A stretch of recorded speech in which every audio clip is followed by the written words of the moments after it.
Good evening to you, everyone, wherever you're watching us from. We welcome you on board. Cameroon is standing at a very crossroad. It's a very decisive moment in the history of our country.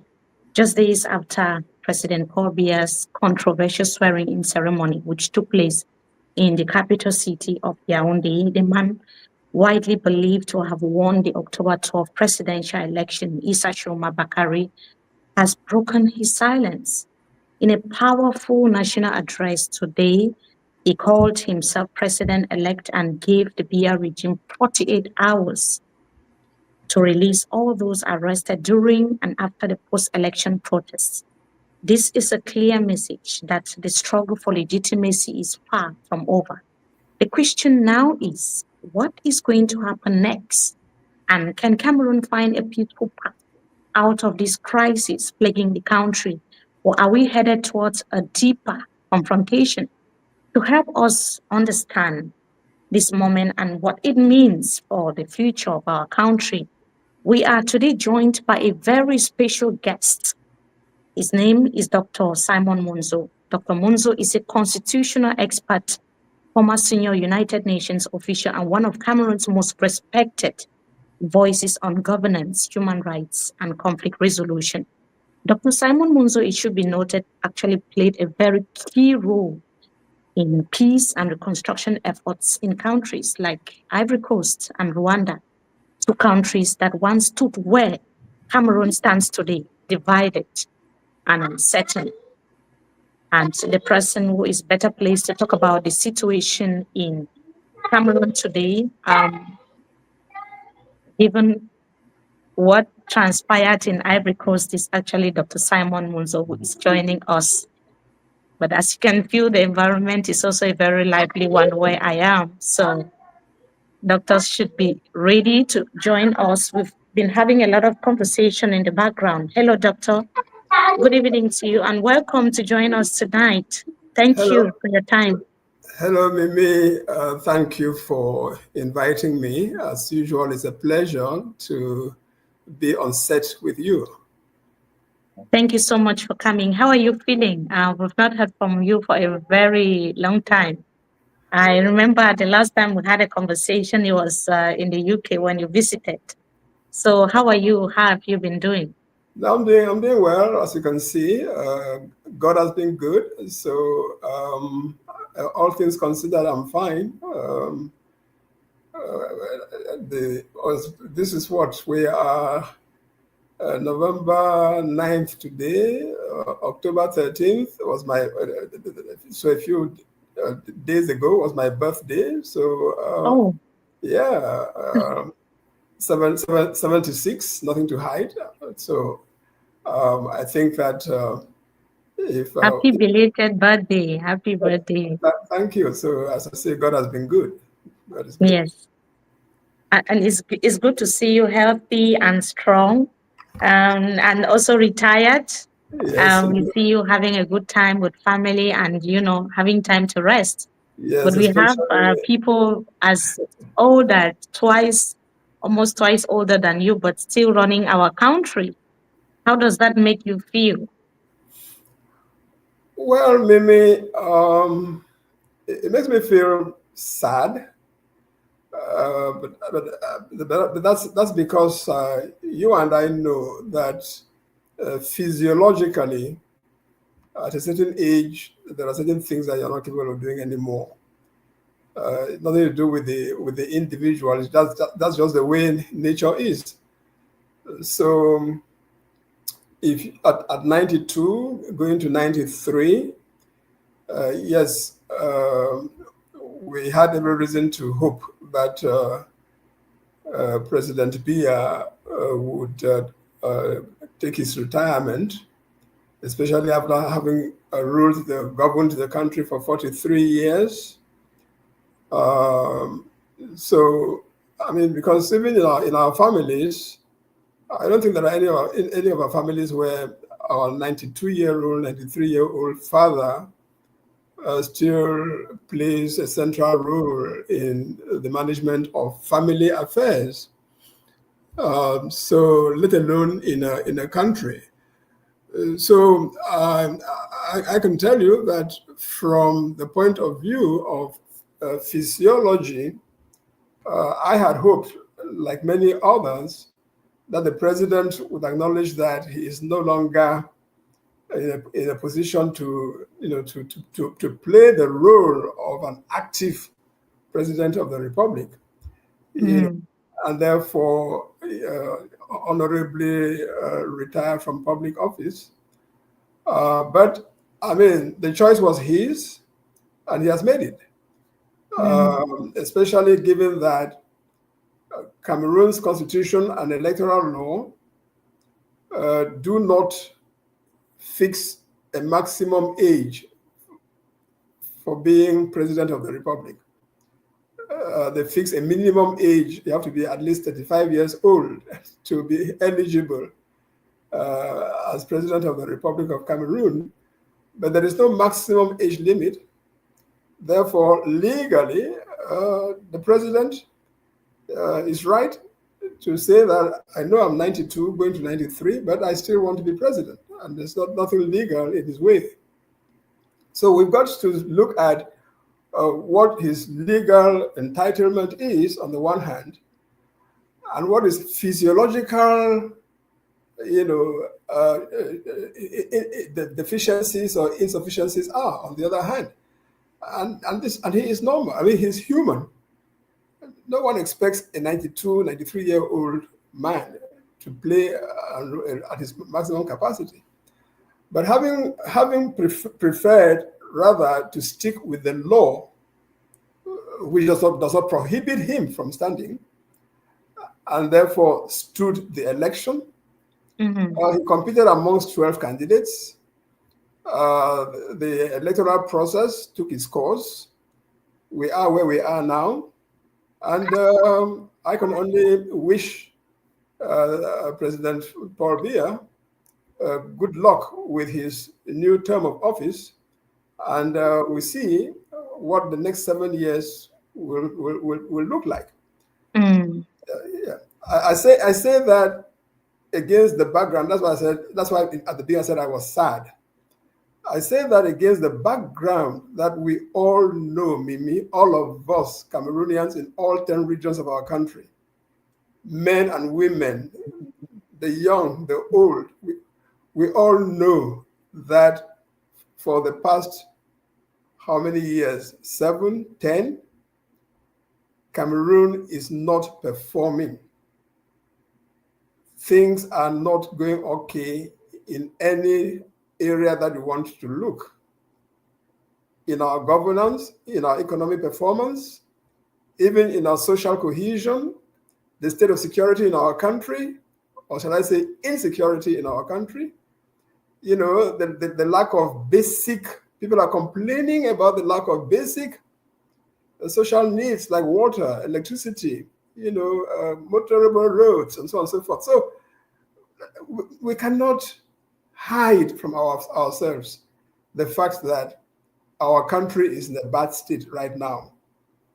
So there would have therefore been reason for every patriotic Cameroonian to hope that the president would take his retirement. He has served us for 43 years. We would have thanked him for his service, and then see how under another leader we might be able to reset the march forward for Cameroon. But that's not what has happened. And as I said, legally, he is the president of Cameroon. And at this point, I don't see that there is much more than Cameroonians can do in terms of President Biya being president of the Republic. I can only call on him, especially having listened to the inaugural address that he gave after his being sworn in.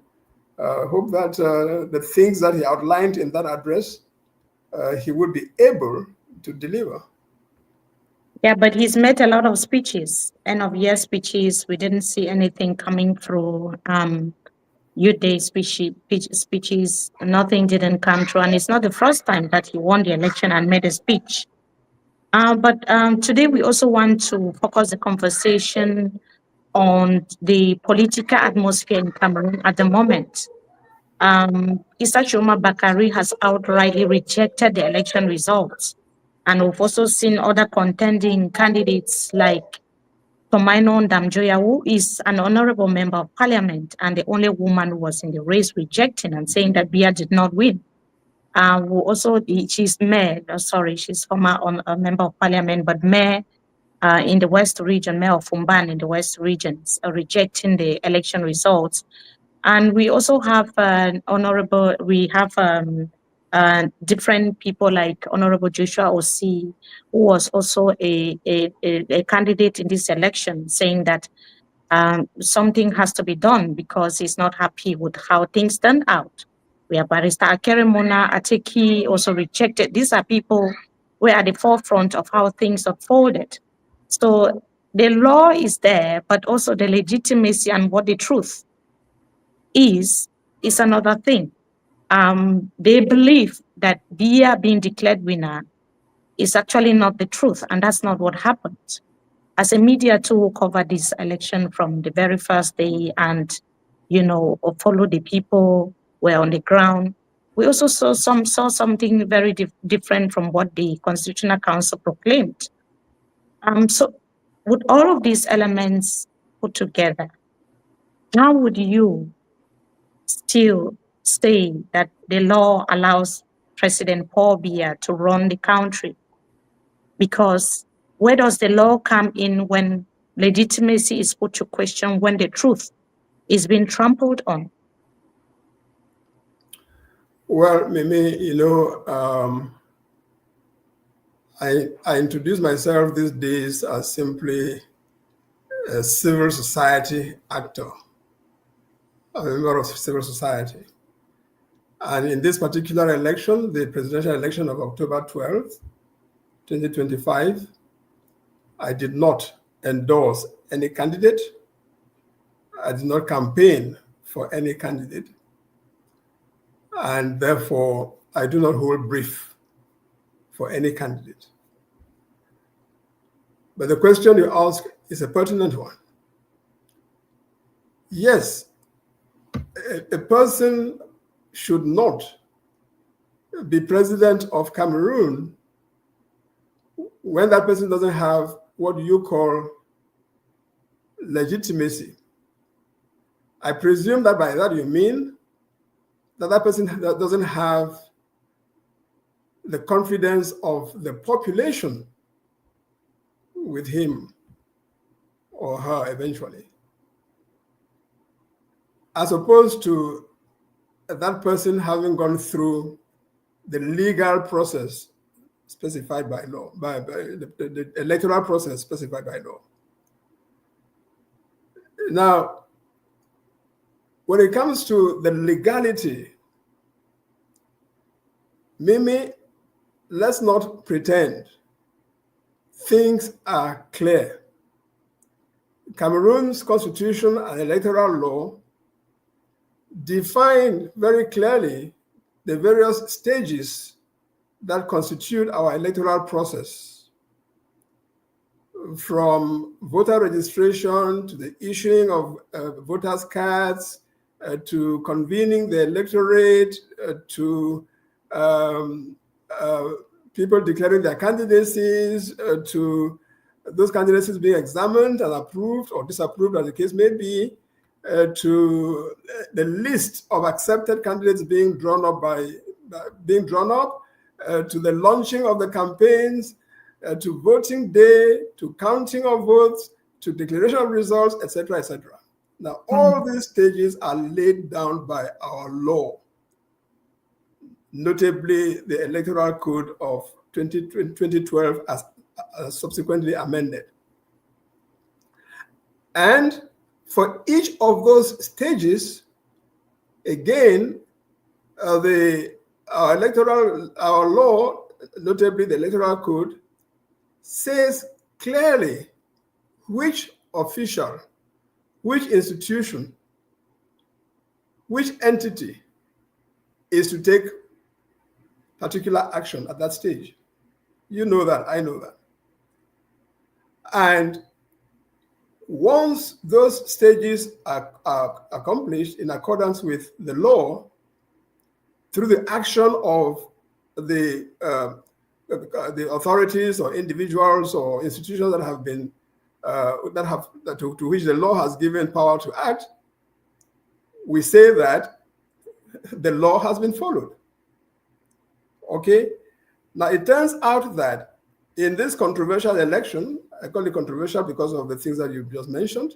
In this controversial election, my starting point as an analyst would be to say, yes, Doctor, I just wanted to come in there to just say that Martin Luther King, for instance, says that an unjust law is no law.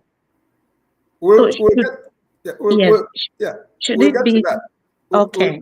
Because I just wanted to know, the Constitutional Council president with a champagne on his hand told a CPDM party member that I met your candidate winner of this election. These are some of the flaws that have been identified by opposition party members to disqualify CPDM's win and Paul Biya's win. Can you, as a legal expert, with all of these loopholes that we are already seeing and identifying, irrespective of who and where you stand, because there are many people who didn't even validate a particular candidate but are here, have been speaking up and saying these are the places where we identify that invalidates this election completely because it was a sham based on this, based on this, based on this. Looking at the role of the Constitutional Council, the Constitutional Council's president is evidently a supporter of the CPDM, and he clearly said that he gave victory by holding a champagne bottle on his hand. What would be your reaction as a legal expert seeing that, so that Cameroonians can understand where you stand and where the law stands when it comes to situations like this? Mimi, it is indeed as a legal expert that I take the first part of what I was saying, because it is in two parts. Now, you referenced Martin Luther King. Yeah, Martin Luther King made that statement. You know, a bad law is an unjust law. But he didn't say that, and people are entitled, citizens are entitled, those who suffer from the consequences of that bad law are entitled to take every action necessary to secure the change of the law. Have the law changed. That's why laws are amended. There is legal reform. When you see that a law is bad, yes, you are entitled to work to have it changed. And from that perspective, Martin Luther King was correct. If you find that a law is bad, it is unjust, you fight to have it changed. But Mimi, until it is changed, it is the law. And Martin Luther King did not say anything to the contrary. Okay, if you follow his trajectory, a law, even though bad, remains the law until it is amended. And but he said the law that is not good can be disobeyed. It means that he was talking about it is a right thing to disobey a law that is bad, which was geared towards civil disobedience, which also means upholding justice while doing that. Yes, as an activist, of course, and that's what I was saying. And as an activist, you'll be shooting yourself in the foot. You'll be incapacitating yourself if you say that you don't disobey the law. Because if you don't disobey it, if you cannot fight against it. And fighting against it, it is in fighting against it that you ultimately secure its amendment. Okay, let's be clear about that. You're looking at two different situations here. A civil liberties activist who says, I have noted that this law is unjust. It has negative consequences. It must be changed. And until, if you don't change it, I will disobey it and accept the consequences. And Martin Luther King did that.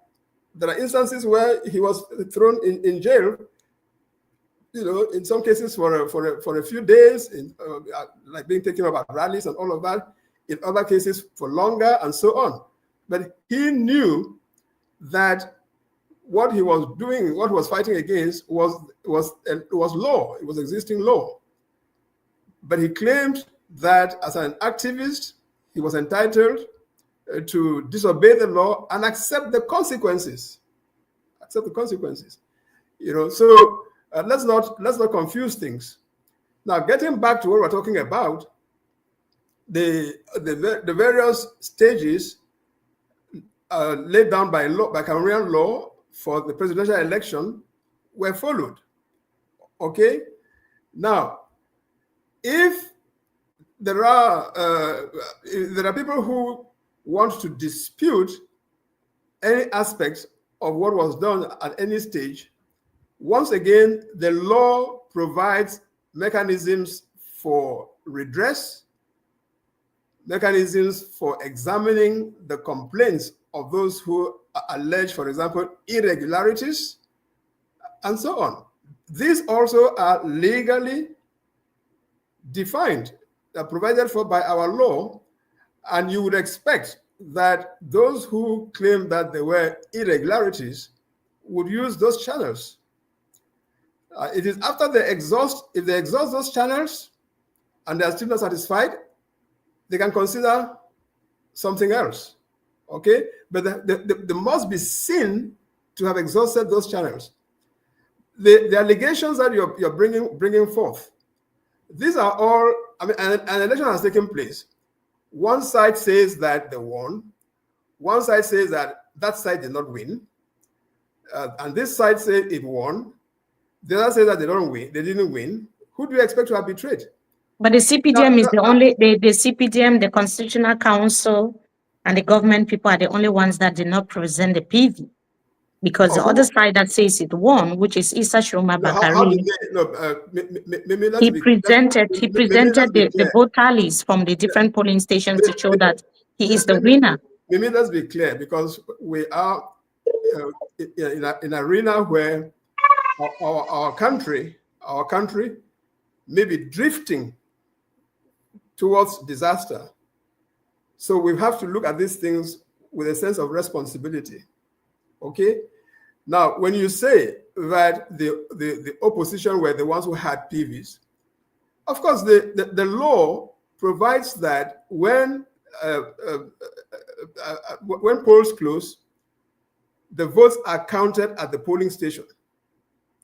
Okay? And a report, the so-called PV in French, procès verbal, a report is drawn up and signed by the specified like stakeholders.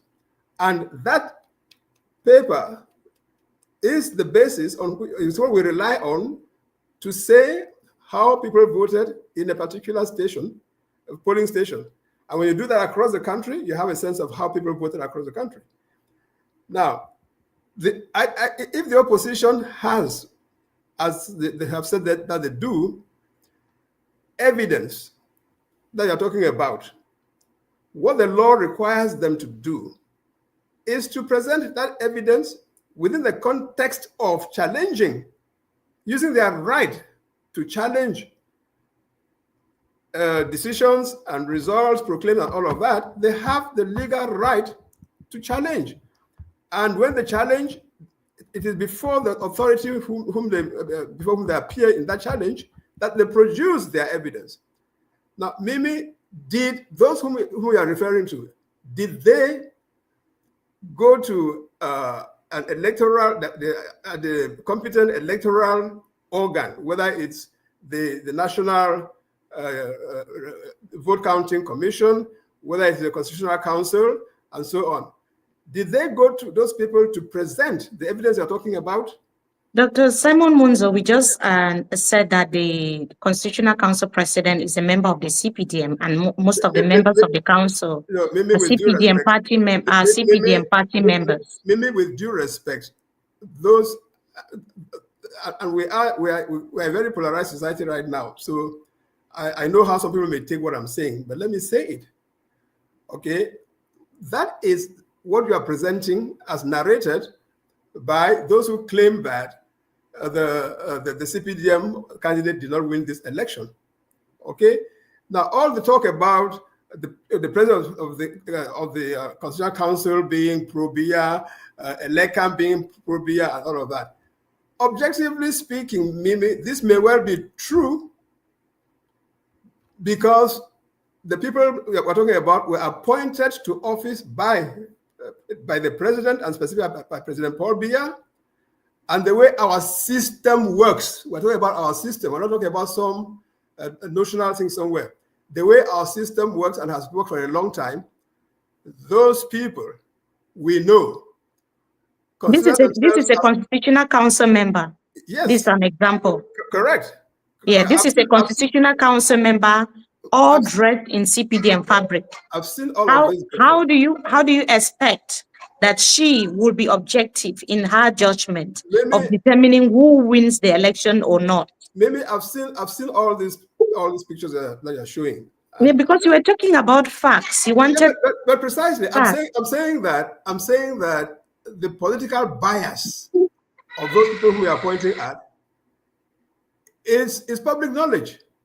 Okay, it's public knowledge, and therefore, if I were an opposition party leader, my main fight would be, especially in the 7 years between 2018, when all what we're saying here, we already said, between 2018 and 2025, the past 7 years, opposition party leaders should have concentrated their effort in making sure that the system we have today changed. They didn't do that. And they approached the election knowing that nothing had changed in relation to 2018. So what changes would have happened maybe to ensure that what is happening now shouldn't happen? What changes and how? Between 2018 and 2025, some opposition political party leaders met and were advocating reform of the electoral code.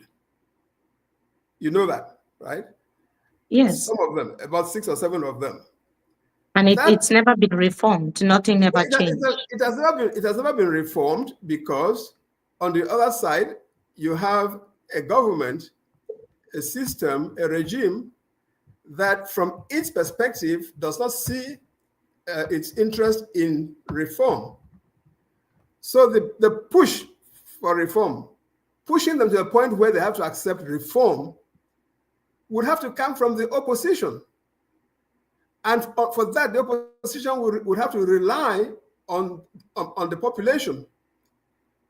And for the population to be awakened, sensitized to the point of joining political party leaders of the opposition to put pressure on the government, you would have to sensitize them, educate them, organize them, galvanize them, and so on. Because the only weapon that the opposition who are seeking reform would have in their hands is the buy-in of the population. But Mimi, I am disappointed that the Cameroonian opposition has never really taken the time to engage with the population, except on the eve of an election. Engage with the population to educate them and say, we can't have this. We must put pressure on this government to change these things. They didn't do that. They went into an election knowing that these were the conditions, these were the players. Mr. Clement Atangana did not come to the position of president of the Constitutional Council in 2025. They saw what he did in 2018. Dr. Simon Munzu, I'll bet to differ a little bit because I am one of those who covered this election until today. And we continue, our news media continues to cover. I can tell you for sure that 2025 was nothing close to 2018 because the level of sensitization this time, that's why you see people rising and saying that they voted for Issa Tchiroma Bakary and they want their will to be respected. For the first time, we are seeing something happening like that in Cameroon, which didn't happen before. There was a lot of sensitization, I should say it, and saying that there wasn't would seem like we are some sort of downplaying the efforts that actors of the civil society, opposition party members put together before this particular election. I spoke to many of them months before. They were already mobilizing polling agents to be in the different polling stations.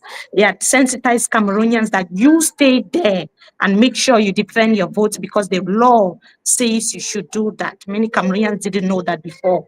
And even during the vote counting process, you can't be part of it and know exactly who won in your polling station. You can stay there and be part of the vote counting process. And that is why we were able to have different voting results from different polling stations. For the first time, we had civil society organizations like Le Baptiseur de la Nation, which is DISO, putting together the election results, tallying them and telling Cameroonians that this is what is happening. Most organizations also came up to put together the election results.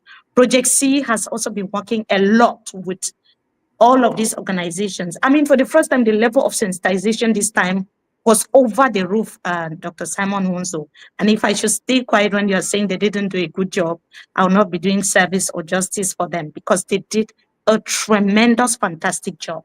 So when you are saying that they should have done better, maybe according to you, they should have done better. What exactly did you want them to do? Because right now we are seeing people who voted for change and the change has not happened and they are not happy about it. Mimi, I followed all what you are saying there, the activities of the various actors as you are saying. And I join you in applauding the fact that there is a rising awareness on the part of our population in these matters, okay? But let me stress that legal channels exist.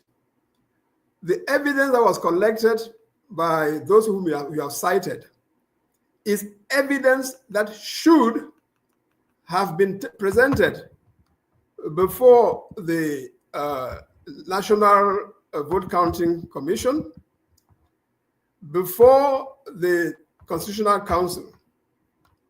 But isn't it the case, Mimi, isn't it the case that at the vote counting, at least as reported, at the National Vote Counting Commission, isn't it the case that the representative of the FSNC, therefore of Mr. Tchiroma's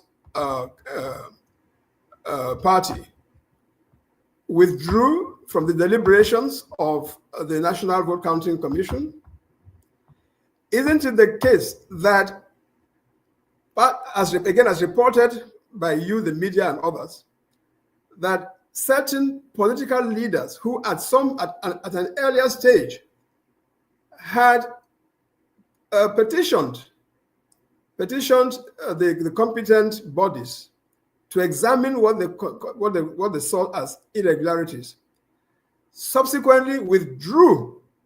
It was announced that they withdrew their complaints. Isn't it the case that a candidate, Mr. Tchiroma, specifically announced that while claiming or while asserting that he had the evidence you're talking about, at the same time said that he would not go before the Constitutional Council? That's what the problem is. You have evidence. The law says that you should take that evidence to a competent body, and you decide on your own that you don't trust that body, therefore you will not go before it. No, but the Constitutional Council, the party of Issa Tchiroma Bakary withdrew because the PVs that they were presenting at the Constitutional Council were not admitted. At the Vote Counting Commission were not admitted, they were rejected. They were rejected? Yes, the same PVs that they obtained when they all signed the PVs, and you said earlier that they have access to the PVs. The PVs that they presented to the Vote Counting Commission were rejected.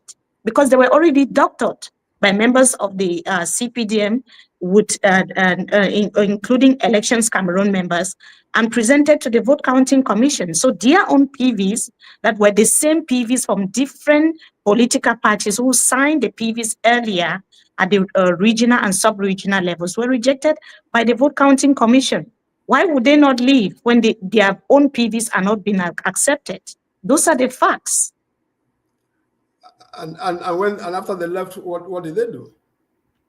They left because it was already clear where the Vote Counting Commission is standing. And we could see the reason why the Social Democratic Front Party, for instance, withdrew its own petition was because they said they wanted to respect the will of the people, and that filing a petition was some sort of rejecting Issa Tchiroma Bakary's win. And we have seen that the Honorable Joshua Hosey has said that the so-called win, the much talked about win of the CPDM candidate, Paul Biya, is determined by 8% of the country's population. So it's not actually what the people's will is. So these are people who took part in the election, already picking holes in what they have seen, picking picking already the irregularities that they saw, the electoral fraud that they could identify, and talking about it openly without any fear or favor. Are these not concrete examples that the Constitutional Council, the Vote Counting Commission, cannot be trusted? Well, maybe we are in a bind there. We're in a bind there.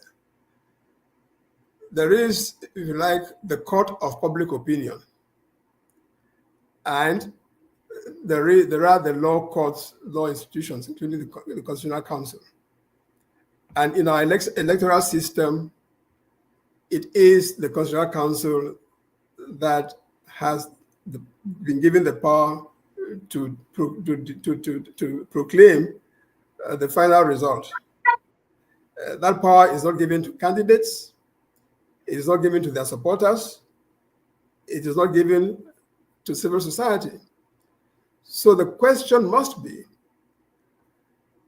if, as you say, they present their evidence before the National Vote Counting Commission, and the National Vote Counting Commission dismisses their evidence on the basis that they have the PV, as we're calling them, the procès verbal, submitted by ELECAM. Now, in a normal situation, there ought not to be two different sets of PV. In a normal situation, what ELECAM has and what these parties like the FSNC have should be the same. They should be the same. But if they were the same, they should have been. They should have been admitted, because clearly the ones that were presenting at the Vote Counting Commission were already doctored and different from what they had. But Dr. Simon Munzu, I wanted to find out from you. Don't you think that Issa Tchiroma Bakary, who has been part of the system for so many years, understands how the system works, how flawed the system is when it comes to elections and electoral fraud, could be having a point, because he's been making this point and saying that there's need for change in Cameroon? Given the fact that you're already also identifying some of these problems with the system, the loopholes, the electoral fraud, it's been going on for years. The different opposition party leaders were supposed to have started working long time ago to ensure that it doesn't happen again. Don't you think that it's time for everyone to come together, including yourself, to say, okay, it's not about Tchiroma, it's about the system that needs to change so that this doesn't happen again? Because if it continues, the same system will continue in the next 7 years, in the next 10 years, in the next 20 years.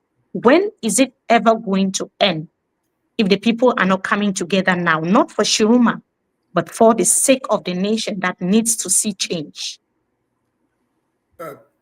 Mimi, the real question is, first of all, I agree with you that the people, the Cameroonian, the population, the voter, ultimately this thing lies in their hands. It lies in their hands in the sense that they can and should bring pressure to bear on the politicians. And I have been advocating that for a long time in terms of the change that we're asking for, the change that we desire in Cameroon is not going to come from a regime that wants to hold tight to power. It's not going to come from an opposition leaders who do not have a common purpose. They don't agree on a common thing. You can see how they're acting in dispersed ranks. But the people have to be galvanized to exert pressure, because after all, sovereignty belongs to them. And so, yes, the population has to be educated, has to be sensitized, has to be especially organized to exert this pressure. And that's a job to be undertaken. And if Project C and others are moving in that direction, that's the good direction to take. But we're taking that direction now in terms of which election. All I'm saying is that for this election, 2025 election, the law is clear as to who plays what role, including who does the final vote count and who declares the final result. Okay? Now, if Mr. Tchiroma and others whom, as you say, they know the system, and precisely because they know the system, they should have organized themselves in such a way as to block the system in its functioning, including even saying, we are not taking part in this election. We've been crying for the past 7 years that the electoral code should be reformed. We've been crying for the past 7 years that the staffing of the Constitutional Council by people whom we know to be straight from the stables of the CPDM, the staffing of the electoral of ELECAM, which we know, whose members we know are straight from the stables of the CPDM. We are not going to join you in a masquerade of an election. We're not going to join you in a farce. They would have been entitled to do that if only they had a sense of working, in a sense of common purpose. These opposition leaders should have said back at the beginning of this year, there's an election coming. We tell you, Mr. Biya and your regime, we are not going to go to another presidential election with you based on what we have been saying for the past 20 years is a bad electoral code. And they would have engaged the population on that, take the population to witness on that, because it's common sense. We all know that is the case. Well, the mistake they made, in my view, is that knowing all of that, they still went in, paid their 30 million or whatever, and became candidates. And even after, take someone like the two who dropped out of the race, Mr. Ateki and Mr. Keremuna. They dropped as candidates, but they stayed in the race as supporters and even campaigners for those who were still in the race, trying to play this game based on the rules that they knew were skewed. Okay, so let's put what I would say this to you, and this is what I do for myself. I make a distinction between the outcome of this election, which is so unsatisfactory, but which is attributable to the action, ineptitude, lack of strategy of many in the opposition, and a regime that we all know would not yield. We knew that in advance. I make a distinction between that and what we do moving forward. So who benefits more from electoral boycott? Who benefits more? Is the CPDM? History has shown us that the CPDM benefits more from election boycott. When you say it benefits more from boycott if you have one party, two parties saying we are not taking part in those elections, as happened in the past. We've seen what happened in 1992 election and all of that. So if it's one or two parties, but we have got to be consequential with ourselves. The opposition is unhappy with the system. And we all know why, because it's a deplorable system, a voting system. Deplorable. It was designed specifically to maintain those who are in power. But and therefore the thrust of the opposition's concern and action should be to have that changed. Yeah, if they all decide they are not going in for the election, yeah, the entire nation would be awakened to the fact. The CPD will be embarrassed to find that they are the ones going to vote in the face of the entire nation. The population will say, we are not going to that election if we are going to find only CPDM candidates everywhere. The international community will say, what kind of election is that without competition? But here, the opposition played along. They played along. There were 12 candidates, 2 dropped, 10 were in the race right to the end. Yeah, votes were counted, and then they start crying. But Dr. Simon Munzu, there's been no competition in a country like Tanzania, but we've just seen a woman cruise into victory. The CCM of the party that has been in power for more than 50 years now has taken over, and the woman has been cracking down on the opposition. No opposition took part in the election. No major opposition party members took part. And we saw the international community. What did they really do with the case of Tanzania? She is the winner overwhelmingly by over 90%. Yes. So what did it come to? More than 3,000 people dead in Tanzania so far. Dozens and dozens arrested, including key opposition party members. Tundu Lissu, who is the key opposition party leader of the Chadema party, is currently in jail while the election is taking place. All of his party bigwigs arrested. But the constitution, the international community is so silent. So what are they going to do with the situation in Cameroon? If the opposition parties say, oh, look, there is no election here, the opposition is not taking part. The reason why I'm saying this, Dr. Simon Munzu, is because we have detailed cases of electoral fraud in this election. From the northwest to the southwest, to the littoral, to the west, to the north. So what is the strategy then? To the far north. No, the reason why I'm asking, when you see a result in a locality like Batibo, for instance, where they say nearly 5,000 people voted for the CPDM, how do you feel? Do you think that 5,000 people will vote for the CPDM in Batibo, for instance? We were able to detail the flaws that marred this election. What has the international community done? A lot of good work was done, as you are outlining. Now, but what do you propose to do with those findings? I'm not the expert here. No, I'm expecting to see the will of the people respected. I wasn't expecting Biya to be in power. If I should give my opinion, my opinion as a journalist and a Cameroonian. Well, except that on Mr. Biya's side, they are also saying that the people whom they say voted for them truly voted for them.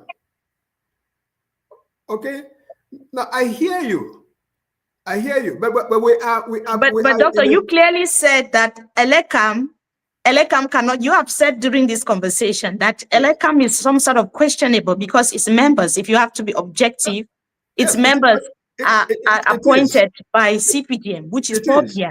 It is. We've always said that. We've always said, and the Constitutional Council members are also questionable because they are appointed by Biya. Except that. So how do you expect a result that reflects the will of the people from the same people that are oppressing them, that are rigging the elections, that are violating election laws? We saw Elecam officials bribing people on election day, changing the vote tallies. We saw the evidences. We saw them. We saw all of that. My question rather is, so what do you do with that? What we did you do with that, Mhm. what I am expecting, Yes. because you are an expert in law, telling Yes. us that because of these flaws that happened, because of these election flaws, loopholes, setbacks that we're able to see on the 12th of October and even after, the arrest, the suppression of voices, the killings that have been taking place because the government has been the one killing people. This is what you think that in the legal frame of things should be happening in the context of Cameroon politics. You mustn't misrepresent me, Mimi. No, that's one, because you are putting the question to me, a journalist. I've now told you that as a Cameroonian, I am expecting that the will of the people should be respected. As a journalist who covered this election and saw firsthand what the truth is, that Biya did not win, was to see the truth prevail, but it didn't prevail. That's why we are bringing experts like you, legal experts like you, to hear from you what you think could have happened. Let's understand this. The legal expert would speak from the point of view of what the law provides. Okay? And from that point of view, I have told you. But you are also a civil society actor. But exactly. So, but that's what I'm asking you. As a civil society actor, if I draw the conclusion that the law is unfair, leads to a decision which we know runs contrary or counter to the will of the people, as you're saying. Okay, I draw that conclusion, and therefore I say we don't necessarily have to proceed in accordance with the law, because the law is the way it is. But at that point, then, I must ask myself, what do we do next? What do we do next? So, and that takes me to the kind of measures or actions that have been taken so far by those who continue to contest the outcome of this election. Okay. About what to do next, Issa Tchiroma Bakary has outlined what should happen between now and the next 48 hours. We're going to listen to it just 3 minutes, and then when we come back, we want to look at, because you played a key role in the peace and reconstruction efforts in Ivory Coast, which was in the same situation where Cameroon finds itself today, and also in Rwanda as well. The country at that time was divided and uncertain. We want you to bring that expertise to Cameroon and tell us how we should move forward. But before that, I want to first of all thank Etienne for the support. I could see that that you have also subscribed as a member and supported the MMI team. Thank you so much, Etienne. And please support us anytime, because this is an entire newsroom and we need your support every time. The MMI reporters would need you to support them in whatever way you can. We really, really appreciate. Thank you so much from the bottom of our hearts. And for those who are watching, also subscribe to our YouTube channel, Talk with Mimi Mefo, so that we can always be part of these interesting conversations. So we are going to listen to Issa Tchiroma Bakary now, and when we come back. Ladies and gentlemen, I take the floor in my capacity as a President-elect of Cameroon. I want to launch a wake-up call to the world in general, in particular the nation which have based their very existence on democracy and human rights protection. I want to bring to their knowledge that for the first time in the history of our nation, all Cameroonians have their back today against the war, confronted with a life-threatening menace coming from this unlawful, dictatorial, state-based terrorism, state-based gangsterism against the people. They have been arresting out of any lawful legal procedure. They have jailed hundreds and thousands of Cameroonians, deprived of their right, not because they did something, because this dictatorial regime have decided to operate ethnic cleansing, political cleansing, regional cleansing. This situation is unbearable, unacceptable. I said in my capacity as the president-elect of this nation. I also want to bring to your knowledge the fact that all Cameroon knows it. The world in general knows it, that President Biya has never been elected by Cameroonian people. But during the swearing-in procedure, President Biya put his hand on the Bible to ask God to be the witness of his election. This is sacrilege. This is profanation.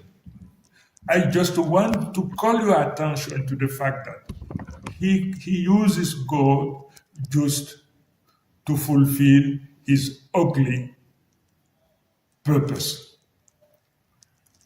This is unbearable. This is unacceptable. In my capacity, I urge this regime to give up fighting our people, to give up killing our daughters and sons. Cameroonians will never accept it. I launch an ultimatum. I give you, in my capacity, I give you 48 hours to liberate all of those who, out of law, unlawfully, you have arrested and jailed. Failing to doing it, Cameroonians will find themselves in a legitimate defense and free to undertake whatever will enable them to recover their freedom and to free their daughters and sons who are illegally imprisoned, jailed somewhere. This is the message I want to share. Cameroonians pass if 48 hours, as I said, they refuse to comply.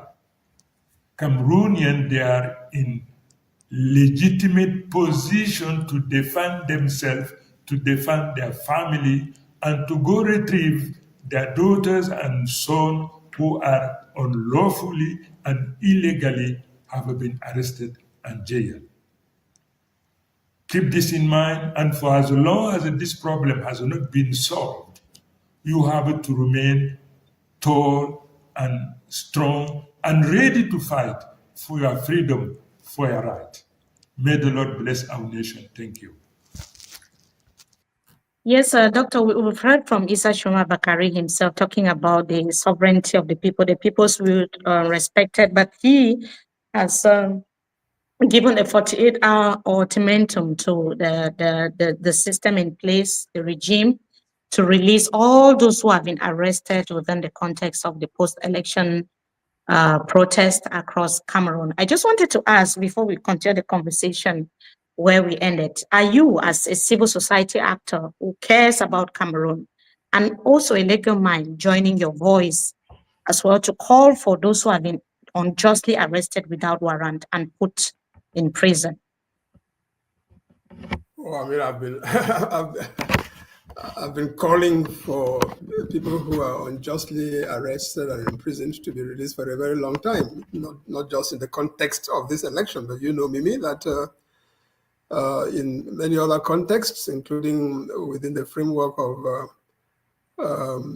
our engagement to obtain the release of those who have been languishing in jail for a long time now, unjustly incarcerated in connection with the so-called Anglophone crisis, but also for those supporters of the MRC who last time around, in the last presidential cycle, were arrested and jailed, and many of them are still unjustifiably in detention for the past 7 years. So for me, it's not new to call for the release of those who are unjustly in detention. And if I need to repeat that, I repeat the core loud and clear. Yeah. Okay, so like I said before this break, you've worked on post conflict transitions in countries like Ivory Coast and Rwanda. When you look at the current situation now in Cameroon, the uncertainties, the divisions here and there, what are the similarities and warning signs that you see already happening in Cameroon? Before I get into that, concerning Mr. Tchiroma's ultimatum, first of all, he presents himself as president-elect. You and I know that following the 2018 presidential election, Professor Maurice Kamto presented himself, and his followers, I should say, presented himself as president-elect, and presumably remained so until the end of that term, that 7-year tenure. Now, Mr. Tchiroma is presenting himself as president-elect. Is this a category that exists?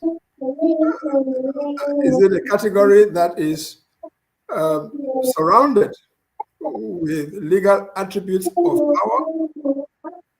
power? When he issues an ultimatum from this posture, 48 hours, what's going to happen after 48 hours? Because you and I know, Mimi, you and I know the regime.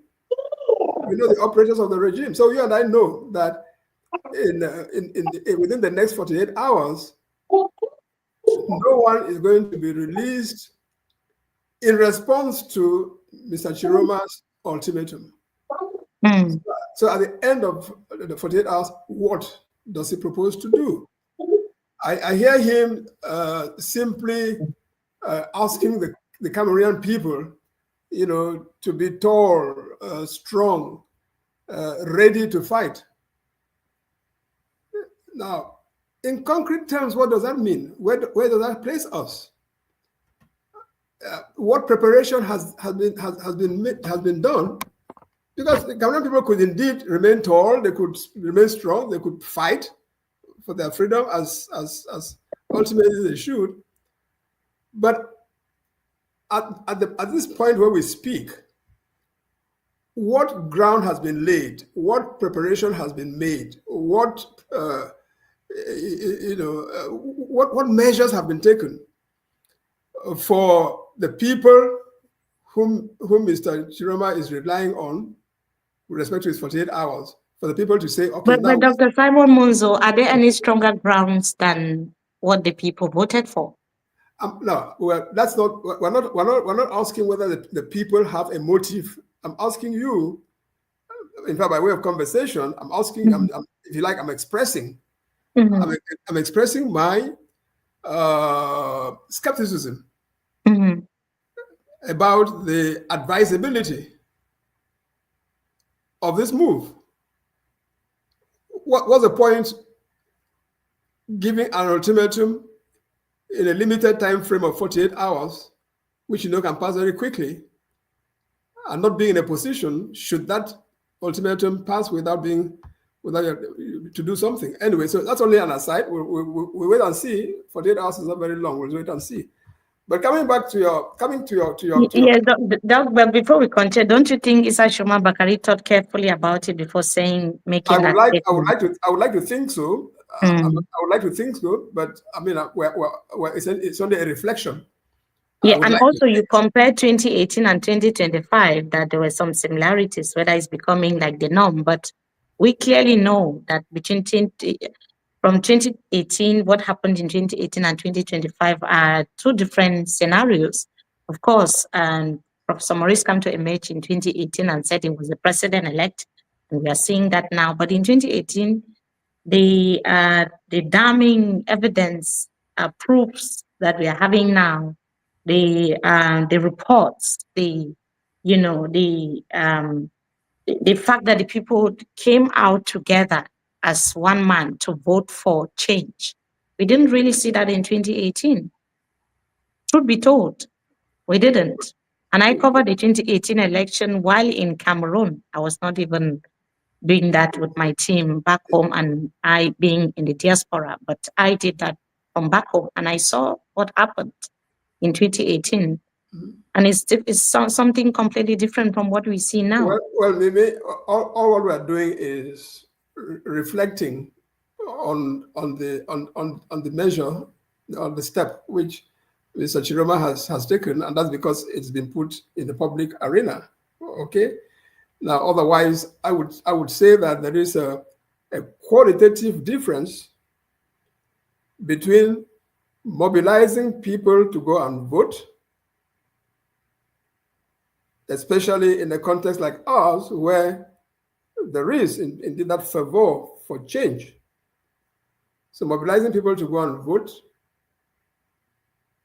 for peaceful change. There's a qualitative difference to be made between that and mobilizing people to go out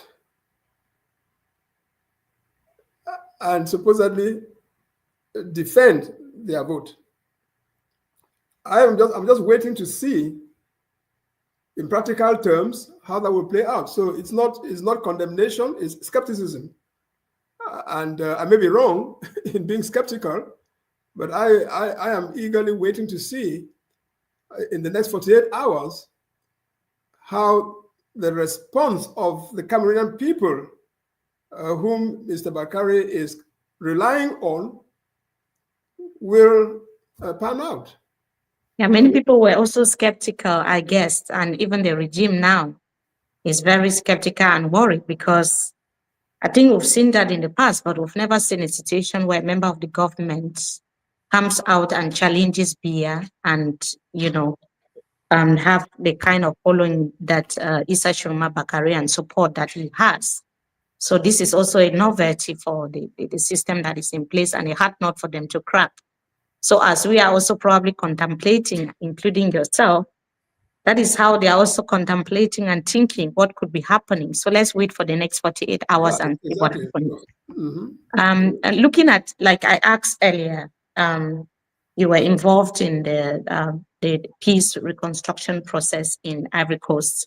I just wanted to know the similarities. Are we seeing the same situation, the same scenario that unfolded in these countries, Rwanda and Ivory Coast, happening in Cameroon now?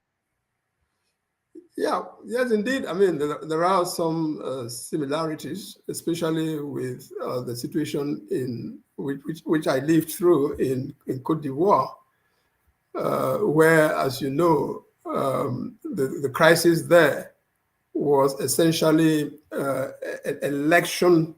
It turned around the outcome of an election. In fact, it turned around the outcome of two elections, because before the 2010 election, where the main contestants were the incumbent President Gbagbo and his challenger from the opposition, Mr. Ouattara, there had been another election back in 1999 or 2000, if my memory serves me right, which also ended in controversy. And the outcome of that particular crisis was the division of the country, Côte d'Ivoire, into two, almost in the middle, where the northern part was administered by, effectively administered by a rebel army under the auspices of a civilian leader, Mr. Guillaume Soro. And then the southern part remained under the leadership, or if you like, under the governance of the government in Abidjan. Now, the government in Abidjan claimed to continue to have authority over the entire, over all of Côte d'Ivoire, even though in practical terms, the effectiveness of their rule was limited in the south. And the fact that the two political camps had military backing, to the extent that the rebel army, in terms of arms and tactical capacity and all of that, were more or less at par with the army of the government army controlled by Mr. Gbagbo. So when the 2010 presidential election was conducted by a commission, an electoral commission, which was suspected by Ouattara and the opposition as being pro-Gbagbo. Now, Gbagbo was declared the winner, and the opposition rejected that declaration, that proclamation of result, and that led to the post-electoral crisis in Côte d'Ivoire, which cost so many lives, because in that case, in fact, it became a full-blown war between heavily armed, well-organized rebel army, supported politically by a certain number of countries, neighboring countries in particular, and the government forces. So if one projects forward, it is not it is theoretically, if you like, it is theoretically possible that we find ourselves in that situation. If Issa Tchiroma is saying today, or continue to say that he rejects the results, the way that Mr. Ouattara insisted in Côte d'Ivoire, then we could be marching to a confrontation. Now, the difference, at least at this stage, between the situation in Côte d'Ivoire and the one we have in Cameroon today is that, as I say, by the 10th of, I think it was 10th of November or so, in any case, by the day of that election in 2010, by the day of the election, Ouattara and his camp had a full army with them and behind them. They also had the support of neighboring countries, particularly Burkina Faso with them. They had, excuse me, the support of France, which was at loggerheads with Gbagbo and did not like the Gbagbo regime. So France was very much in support of Ouattara. Burkina Faso was very much in support of Ouattara. Ouattara had the Fox Nouvelle. Yes, we've also heard from members of Tchiroma team saying that many leaders in Africa are in support of Issa Tchiroma Bakary at the moment. So, but I was just looking at the facts about legitimacy and the people standing up for what they feel is right, for what is right for them. Do you think it's something that a volatile country like Cameroon can sustain? To continue to crush these voices that are rising and standing if it happens? Because look at the Anglophone regions, Northwest, Southwest, already in conflict. In the West region, we see Tomaino Damjoya and her supporters rejecting the election results. Even at the opening of the parliamentary session, they were in front of the parliament protesting. members of the UDC. In the north, people are not happy there. We've seen how young people are rising against the electoral fraud and the fact that Issa Tchiroma Bakary was not declared the winner.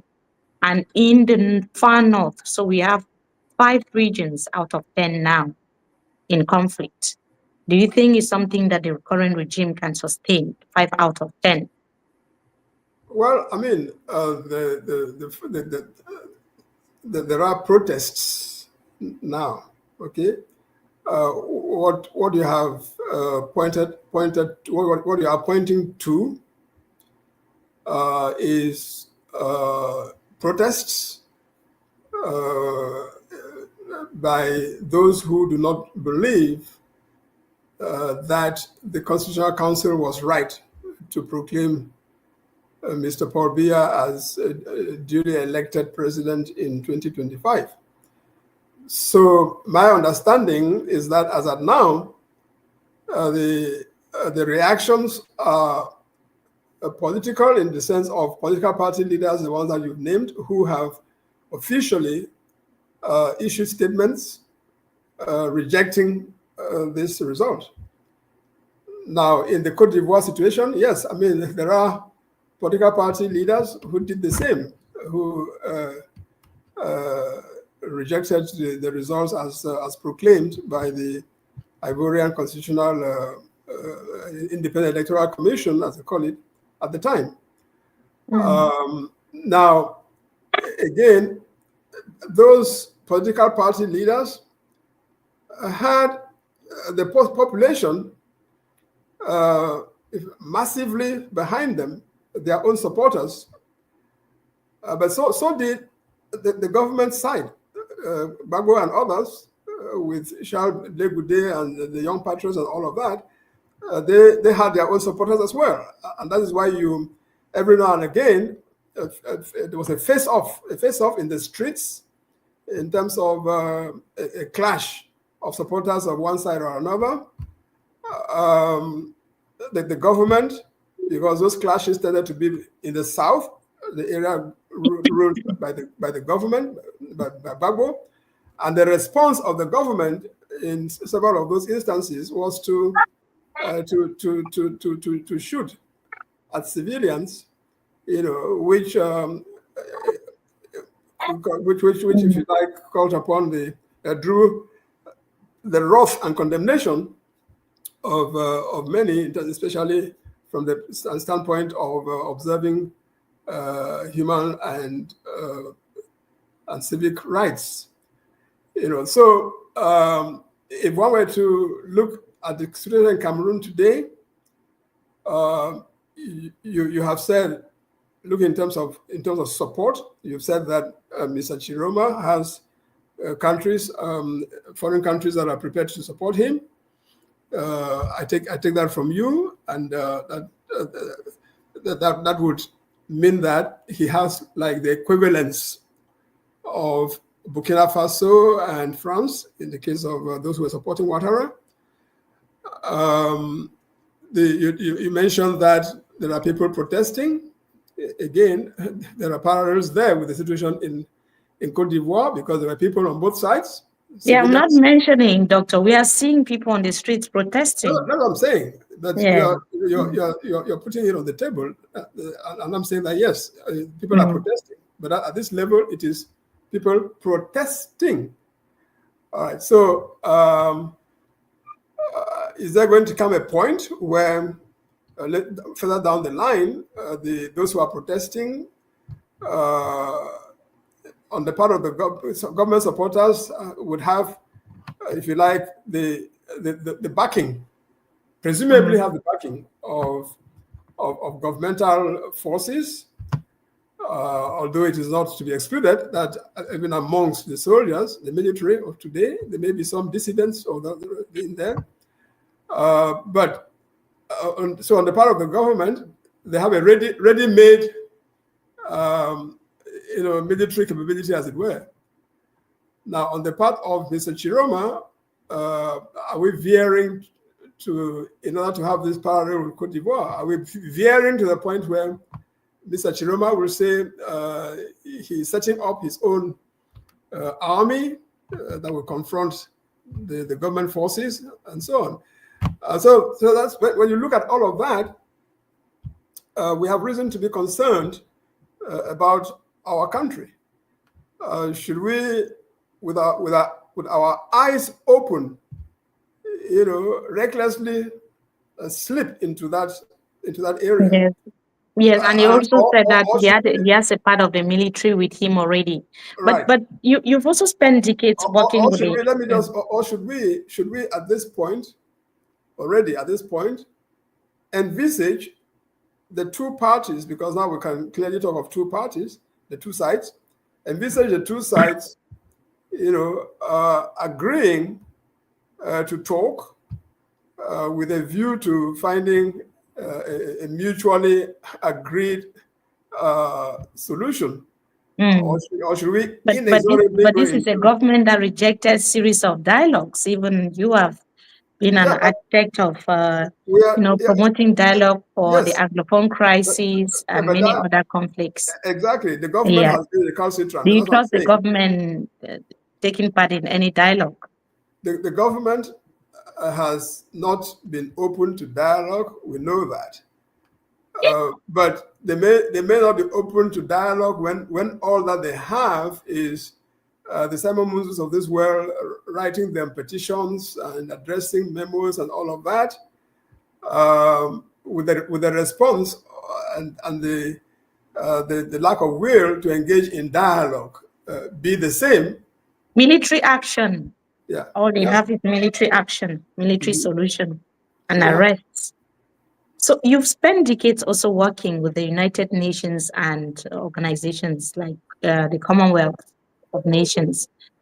What can these institutions realistically do now? Because there's a question, as there are questions as to whether the international organizations or community can really help restore peace in Cameroon and also ensure the will of the people is respected. Do you think that it can help?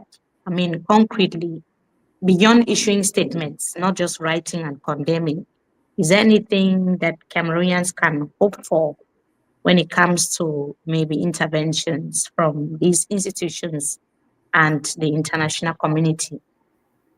Well, I could be wrong, but without hesitation, my message to Cameroonians would be: don't count on outsiders to help us unravel this situation. We have from inside to organize ourselves, including exerting whatever pressures we can exert in order to ultimately get the government to listen to the people and ultimately convene some form of conference or dialogue or whatever for these things to be looked at. Now, if we don't do that and we think that some force is going to come from outside, intervene and find a solution for us, that is not likely to happen. Now, there is no doubt, as we said at the beginning of our conversation in this program, that a lot is wrong in Cameroon, especially in Cameroon's governance, but also in its economic performance. And this is seen not only by Cameroonians, but by international actors. The mere fact that a 92, 93-year-old man, against all expectation, including expectations by international or external observers and stakeholders, against all that expectation, still decided to put himself up as a candidate for president, obviously put a chill with many of these stakeholders. I mean, they deplore it, they condemn it, because they are aware that at 72, 73, 92, 93, you are unlikely to have the cognitive and physiological capacities to do the job of president. So it is not surprising that there is reticence on the part of these various capitals. And therefore, not surprising that they haven't rushed, as would usually be the case, with their congratulatory messages. They haven't done that because many of them are taken aback by the fact that at his age, Mr. Biya should still want to be president. So they're not rushing to congratulate him. However, and this, Mimi, is where you will find them being even more legalistic than you've heard in this conversation. Mm-hmm. Many of them allow you to say, well, the Cameroonian people have an electoral system. An election was conducted following that system. A candidate was declared as a winner. And much as they don't necessarily believe that this should have been the optimal outcome, that is an internal affair for Cameroon, and they will not get involved.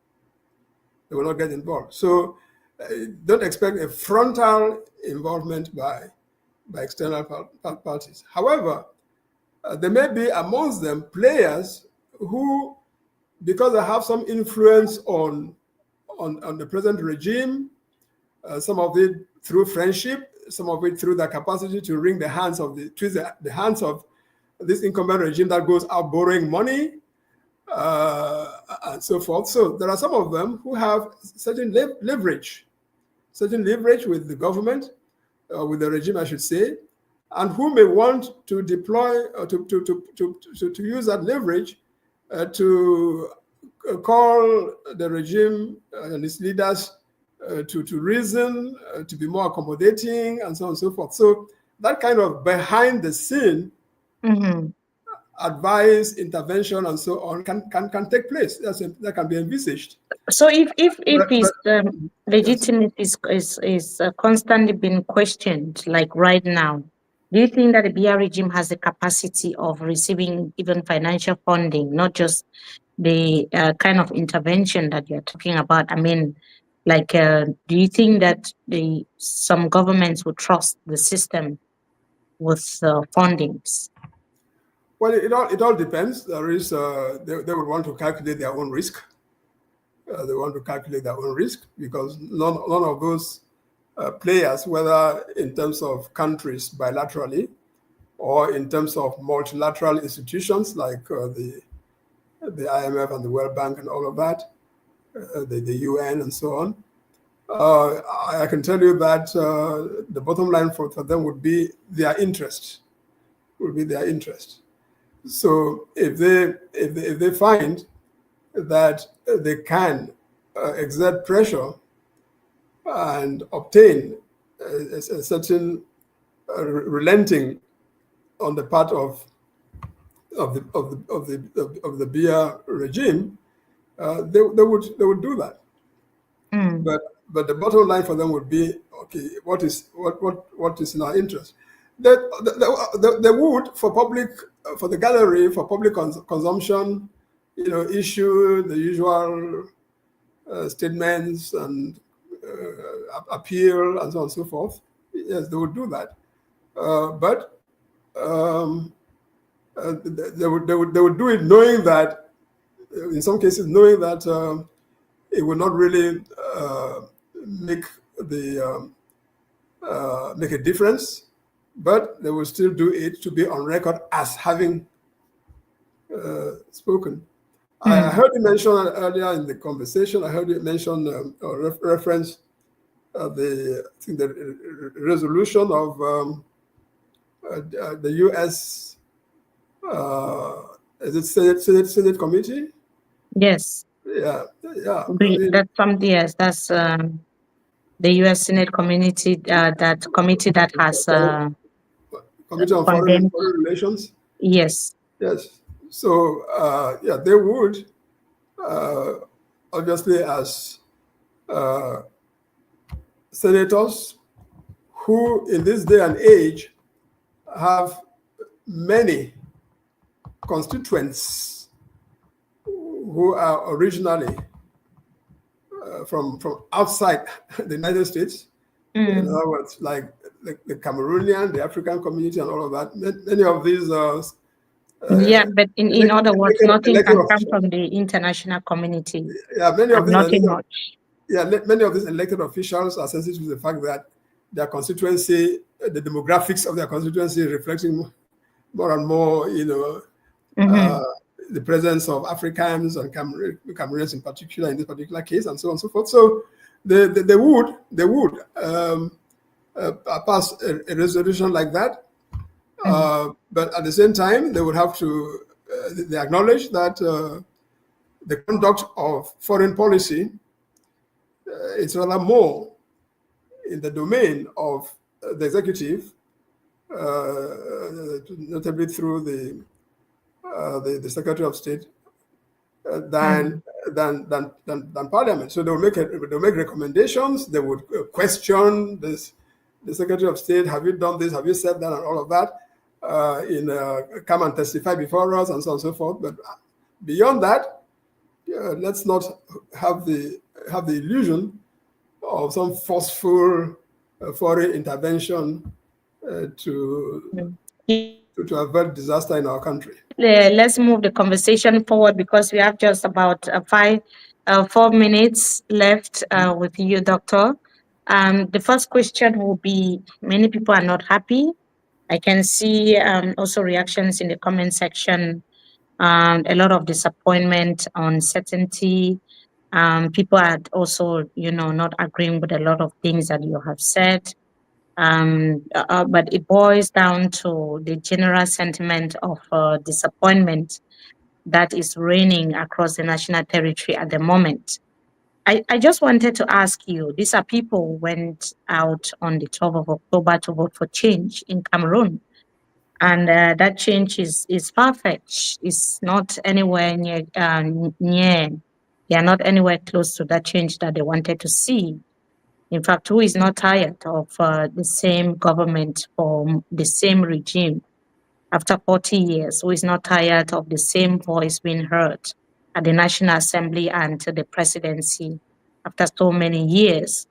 Everyone is tired, and that was the sentiment that we saw after the 12th of October. I wanted to ask you, some people have been arrested after going to the streets to protest peacefully. Others have died as a result. What would you tell Cameroonians, just briefly, before we go?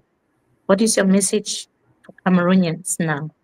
I know you said earlier that the sovereign will of the people should be respected and so on.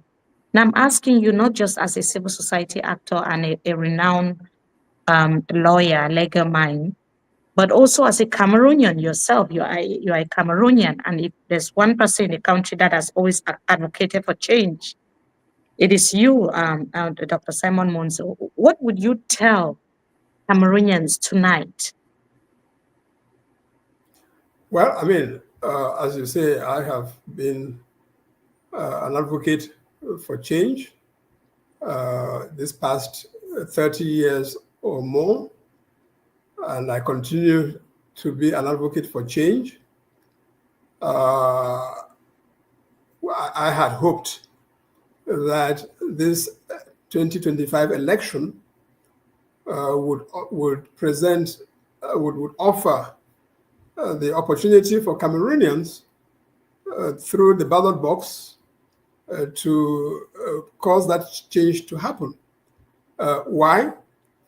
Because, as you mentioned earlier, I have spent the past 30 years or more trying to engage in various ways with the government, the regime, with a view to finding solutions peacefully to many of the things that plague us, especially as concerns the Southern Cameroons or Anglophone Cameroon question.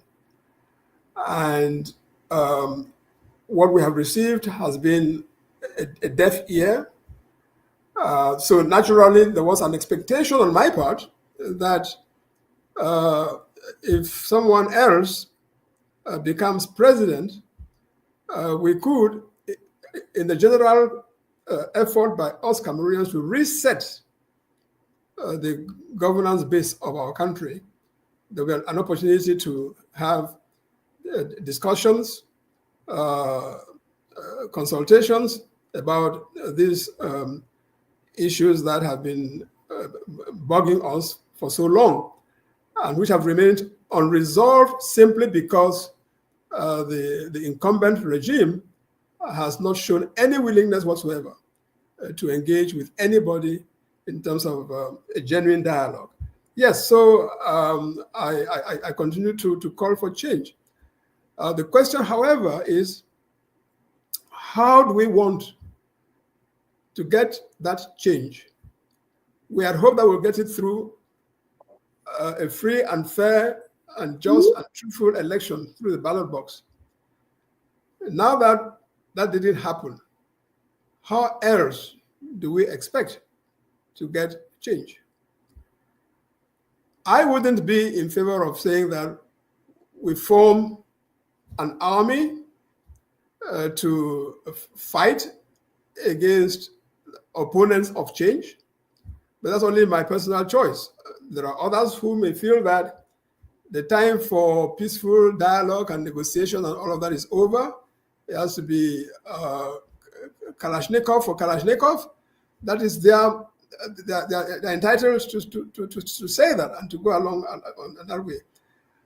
For me, it has to be a peaceful path, but a peaceful path which relies essentially on direct action by the population. Direct action by the population. And you mentioned Martin Luther King earlier. Is it going to the street peacefully? Going to the street peacefully. There are many acts of civil disobedience that can be effective. Even this whole thing of ghost towns. Okay. Now I'm not an enthusiast of ghost towns the way they are conducted, because at the end of the day, they inflict so much hardship on our own people. They do. So, but there are, when you put your mind to it, there are many forms of peaceful protest that could be very effective. But people just need to sit down and strategize on that. But for that to happen, Mimi, it cannot be this ad hoc thing of each individual coming and forming one group here, one society there. There needs to be considerable coordination. I don't see why people who have a common objective cannot get together to pursue that common objective.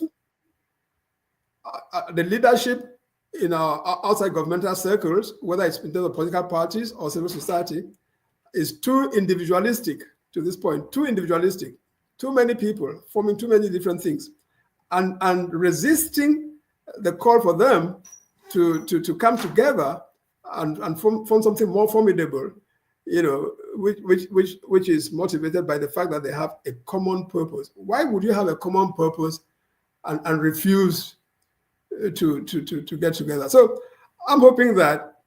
But we've seen Project C has done a lot. I mean, bringing together actors of the civil society, politicians, influencers, and even communication actors. I would say, and I've been following some of what they've been putting out, and I would say that that's a good beginning. That's but I'm not just talking like someone from the outside. I'm talking like someone who has worked consistently with members of Project C, and I cannot overemphasize the importance of, I don't even have words to qualify the amazing job that they have been. In fact, we've never seen that in Cameroon before, that a group of people from Francophone and Anglophone sides coming together for a common objective to unite Cameroonians, irrespective of whether they are English speaking or French speaking, from the north, west, south, east, whichever region they belong. Everyone is coming together for one single goal, which is change in Cameroon. Project C has been able to do that, and we should be able to give them that credit, that they have been able to bring different actors together, different politicians together. And I have never seen that in the history of Cameroon's politics. An organization working so hard morning, afternoon, evening to ensure that Cameroon is not just standing united as one person, but coming up with a lot of strategy and bringing those big brains together to ensure that the people's will is respected. So I will say kudos to Project C. I don't know if you've been watching from far, but I'm now telling you as someone, I've been working very closely with members, the founders and the co-founders of Project C, and they are doing really, really and a really fantastic job so far. Yeah, I've been following from afar, in the sense that it's through their releases and all of that. But what you're saying there is music to my ear, because this is what I have said consistently. The change in Cameroon is going to come through the will and action of the Cameroonian people. But for that to happen, there has to be grassroots sensitization, grassroots organization, and so on. And there comes a critical point at which, if you tell people this is what we should do, they know why you want them to do it. They know what results to expect when they follow you in doing it, and so on. And what has been missing until now has been a framework for that kind of action. Now, if you're telling me that this is what Project C is out to do, then, as I say, that's music to my ear. Yes, has been doing actually. So Has been yes, doing well. yes, yes. So just 1 minute before we go, because we have just one more minute. Dr. Simon Munzu, what would you tell the regime that is in place now?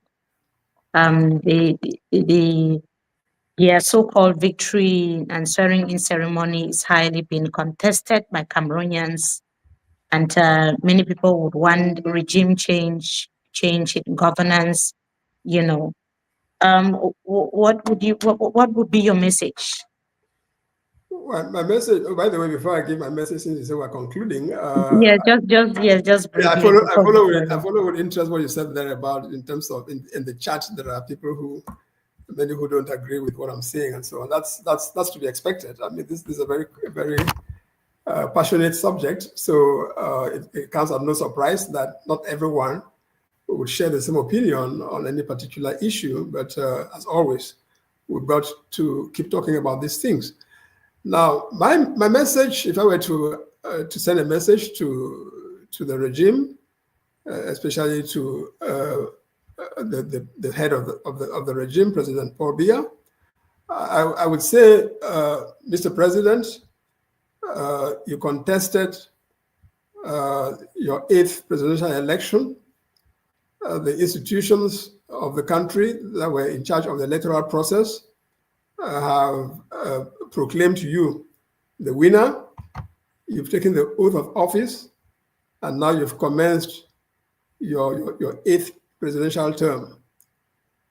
Know that this term is not starting under the same auspices as previous terms did, because the Cameroonian people from north to south, east to west, are unanimous in saying that things are not well in our country, in practically all areas. And in the past 7 years, you have tended to govern the country by proxy instead of governing yourself.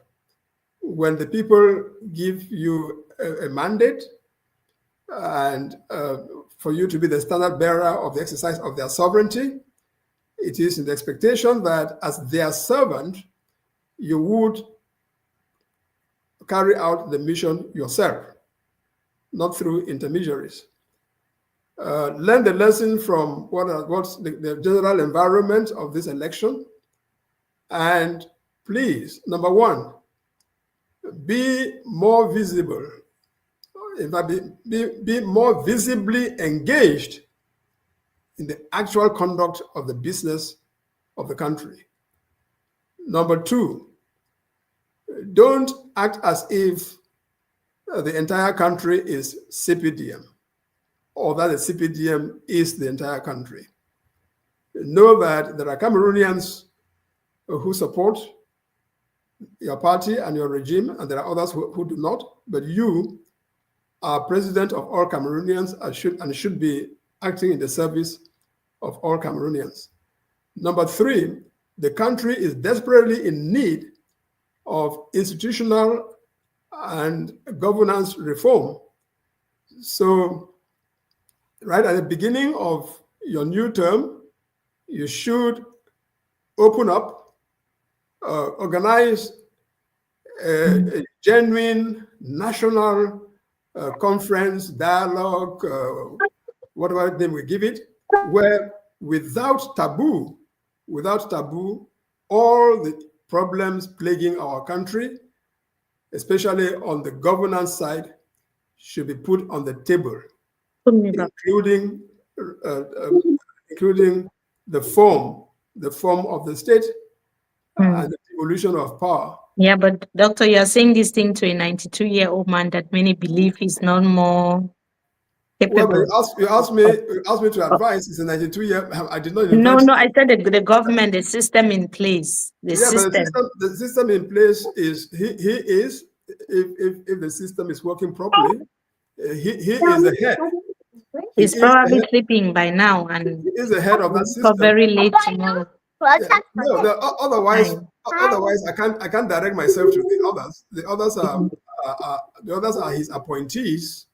They are his appointees. Yeah, but it's an opportunity for him to resign if he's not more. If he's no longer capable, he can simply just resign, because clearly he's not. You can't rule that out. You can't rule that out. It may not be particularly realistic to expect him to resign 48, 72 hours after being sworn in, but maybe even that cannot be excluded. Hey, how are you? See you again. Hi. Last time I saw you was, hello. The last time I saw you was at home. Yes, Doctor. So it's clear that they would want mommy back. So I need to. Yes, absolutely. Yes, to rush. But it was amazing having you, because we haven't heard from you in a while. Yeah. A lot happened before, during, and after the election, and it's been fantastic and getting insights from you, what you think about the political landscape.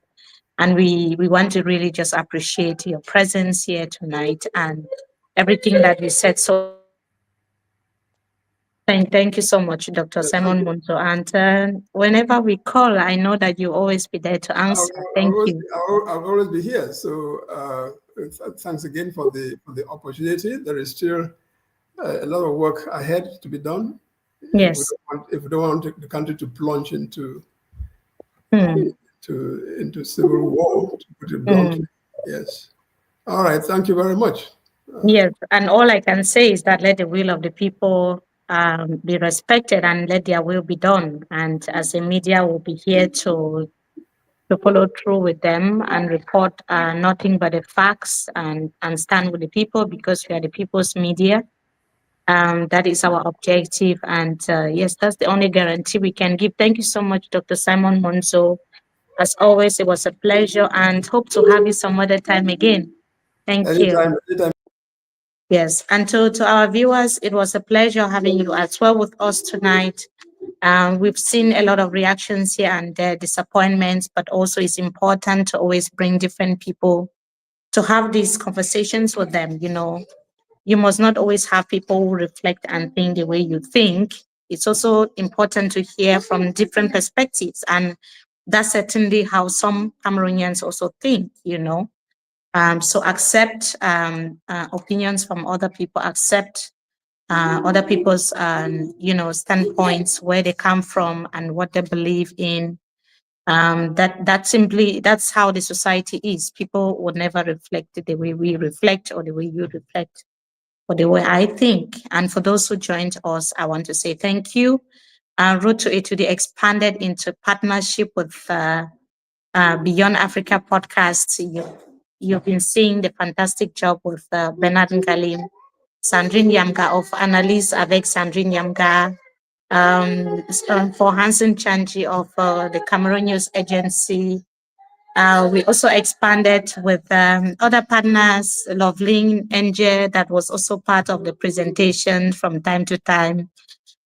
We did fantastic coming in as one man, just like we've been seeing actors of the civil society working together. We've also been working with platforms like Munzu to ensure that the country eventually gets the change that we deserve, and we'll continue to do that because that has been the mission from the very first day. We are not going to give up, and we hope that even from your end, you're not going to give up no matter what the circumstances are. And we expect to keep our strength, our power, our thinking cap, in place, because we will need all of this strength. We will need our thinking caps. We will need everything that is required to bring Cameroon back on track. That is our objectives. So for those who have been commenting, thank you so much. Please don't forget to subscribe. As always, we always forget to tell people to subscribe, but please do, because we really appreciate you coming back again to watch our live streams. Those who are watching later, please also share. And for those who continue to support us, thank you so much.